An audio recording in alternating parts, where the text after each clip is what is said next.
I sat there and I gave them the names. They're on record. They have all of this information. That was Terrence Howard standing in front of a small crowd, voice shaking but eyes locked in, saying Hollywood is not what it pretends to be.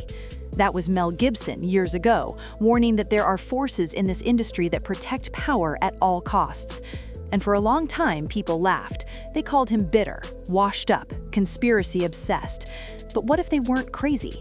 What if they were early? Same thinking, I'm paranoid. I imagined that stuff.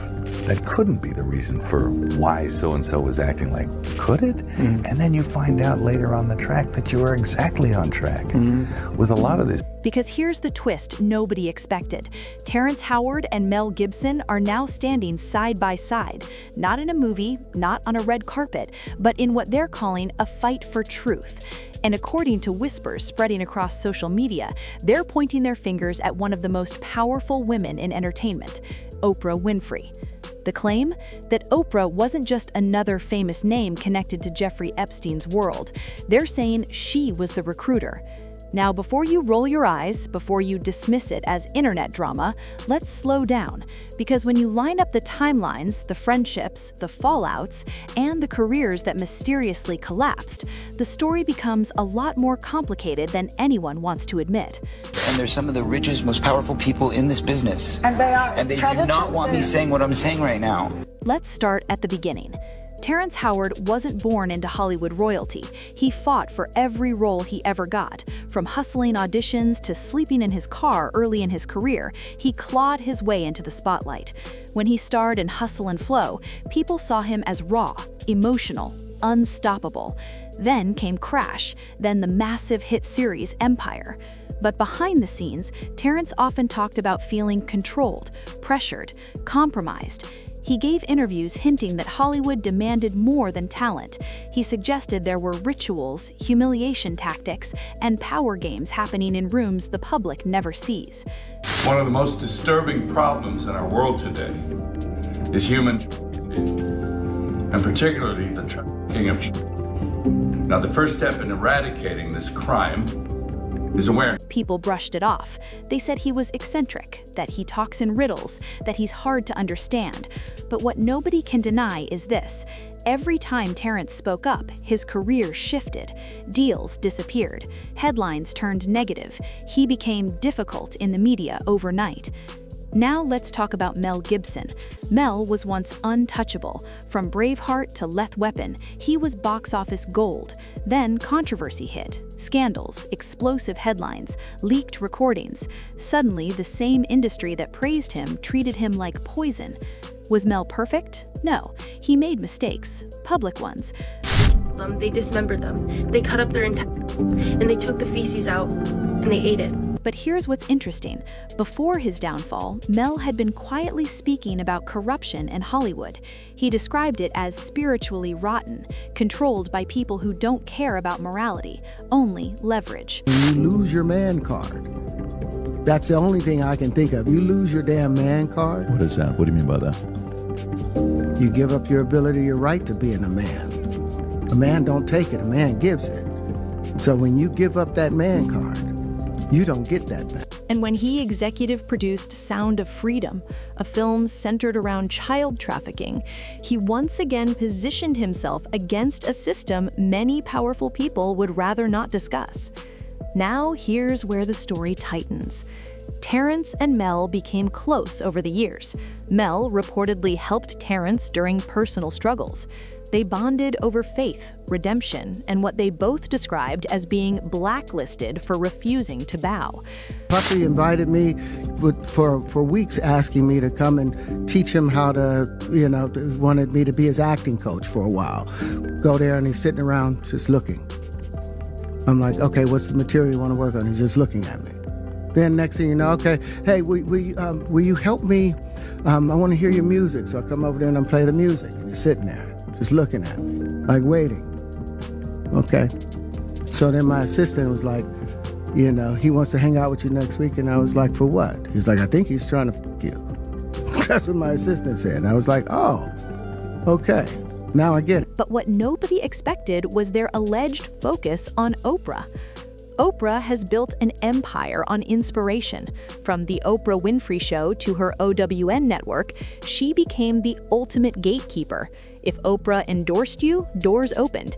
If she distanced herself, those same doors quietly closed. She interviewed presidents, launched authors, made celebrities cry on her couch. A whole bunch of imagined that stuff. That couldn't be the reason for why so-and-so was acting like, could it? And then you find out later on the track that you are exactly on track with a lot of this stuff. But she also had friendships that raised eyebrows. She was close to Harvey Weinstein before his conviction. She publicly praised John of God before he was exposed and imprisoned for horrific crimes. And like many elites, her name surfaced in conversations around Jeffrey Epstein's social circles, not as someone charged, but as someone within powerful networks. Terrence and Mel's alleged claim isn't that Oprah committed crimes. Their claim, according to insiders and online chatter, is that she knew the doors, she knew the rooms, she knew who was introducing who, and that she helped connect ambitious young talent to powerful men under the promise of mentorship. Saying that there are people that were the people that did this to both me and Corey that are still working, they're still out there, and they're some of the richest, most powerful people in this business. And they are. And they do not want me saying what I'm saying right now. But here's where it gets messy. There is no public legal document naming Oprah as Epstein's recruiter. No charges, no official indictment. What exists are patterns. Let's break it down slowly. Epstein didn't operate alone.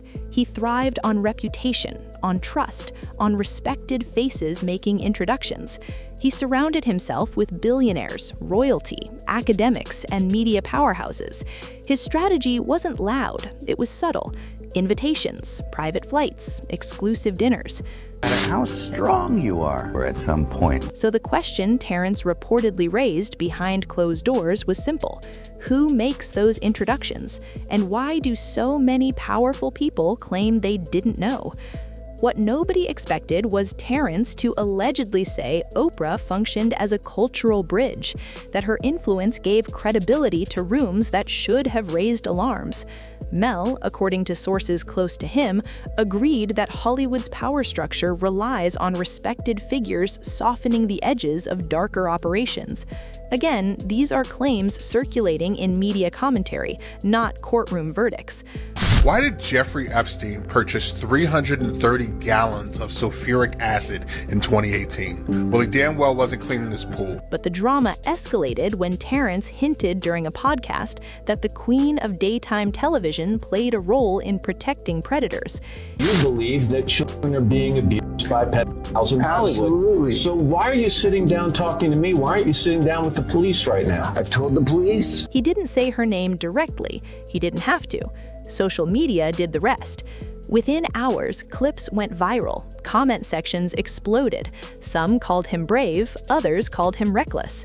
These little heathens with no soul downstairs with horns on their head with a battering ram trying to like walls in. Yeah.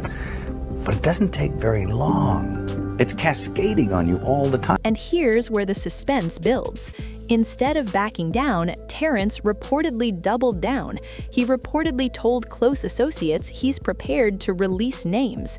Mel, who has already survived career exile once, is said to be supporting him privately. But here's the twist nobody predicted. Oprah has remained completely silent. No lawsuits, no direct rebuttals, no public statement addressing the accusations. Just silence. And in Hollywood, silence can mean many things. Sometimes it means the claim is too ridiculous to entertain. Other times it means lawyers are working overtime behind the scenes. What nobody expected was how this alliance would impact their own reputations. Terrence has always walked a fine line between genius and misunderstood. Critics already label him unpredictable, so when he aligns himself with Mel, another controversial figure, it amplifies everything. Suddenly, it's not just a comment, it's a movement, and movements scare industries. Because when two actors who claim they were punished for speaking out join forces, people start connecting dots. Fans revisited old Oprah interviews. They re-examined her friendships. They questioned why so many elite scandals seem to orbit the same circles. But here's the uncomfortable truth. Hollywood runs on proximity. Powerful people know powerful people. Being in the same room doesn't automatically mean guilt. And yet, when pattern after pattern shows the same names appearing near controversy, people start asking harder questions.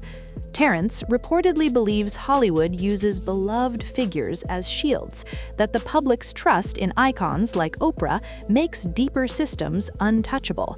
Mel allegedly agrees that anyone who questions that system faces consequences.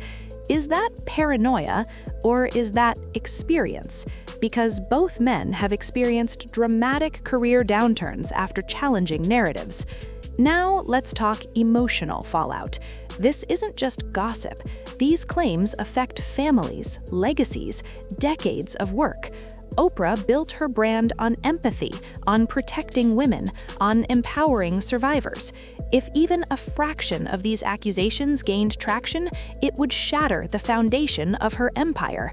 For Terrence, this is risky. If he can't produce solid proof, Hollywood may shut its doors permanently. Studios don't gamble on controversy unless it profits them. For Mel, he's already survived exile once, but another wave could isolate him further. And then there's the audience. Fans feel torn, confused, betrayed, protective. Some refuse to believe Oprah could ever be connected to something dark. Others say power corrupts absolutely. The emotional weight of it all is heavy.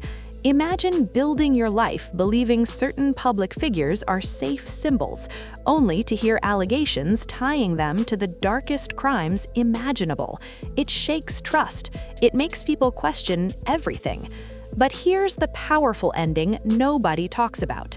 Truth doesn't move at the speed of hashtags. If Terrence and Mel truly have evidence, it won't live in podcast clips. It will surface in investigations, documents, legal filings. If they don't, this will become another chapter of Hollywood rumor that fades into the next scandal cycle.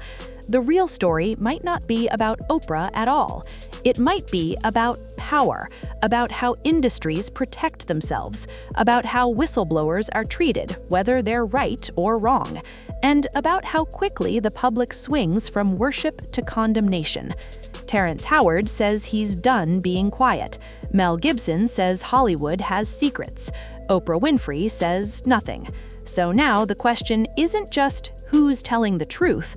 The real question is, are we ready for the answer if it ever fully comes out?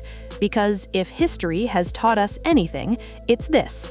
In Hollywood, the brightest lights often cast the darkest shadows, and sometimes the people we trust the most are the ones we're most afraid to question. Let me know what you think.